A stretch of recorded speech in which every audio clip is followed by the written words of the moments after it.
ಇದೇ ಬರುವ 26ನೇ ತಾರೀಕು ಮತದಾನ ಮಾಡಬೇಕಾಗಿದೆ. ಭವ್ಯ ಭಾರತಕ್ಕಾಗಿ, ಸದೃಢ ಭಾರತಕ್ಕಾಗಿ ನಾವೆಲ್ಲರೂ ಮತದಾನ ಮಾಡುವ. ಇದೇ ಬರುವ ಏಪ್ರಿಲ್ 26ನೇ ತಾರೀಕು ಎಲ್ಲರೂ ಮತದಾನವನ್ನು ಮಾಡಬೇಕು. ಮತದಾನ ಮಾಡುವಂಥದ್ದು ನಮ್ಮ ಹಕ್ಕು ಮಾತ್ರ ಅಲ್ಲ, ನಮ್ಮ ಜವಾಬ್ದಾರಿ ಕೂಡ.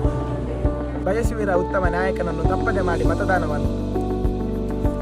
ಮತದಾನದಲ್ಲಿ ಭಾಗವಹಿಸೋಣ, ಪ್ರಜಾಪ್ರಭುತ್ವವನ್ನು ಬಲಪಡಿಸೋಣ.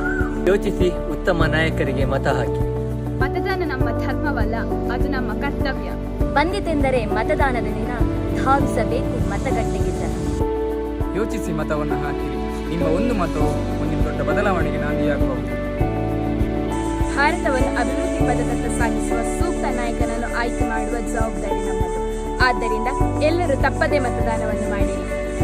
ಮತ ನಮ್ಮೆಲ್ಲರ ಹಕ್ಕು. ಹಾಕದಿದ್ದರೆ ನಮ್ಮ ಹಕ್ಕಿಗೊಂದು ಕುತ್ತು. ನಾಡಿನ ಅಭಿವೃದ್ಧಿಗಾಗಿ ಉತ್ತಮ ನಾಯಕರನ್ನು ಆಯ್ಕೆ ಮಾಡಿ. ಬದಲಾವಣೆಗಾಗಿ ಮತ ಚಲಾಯಿಸಿ. Raise your voice through your vote.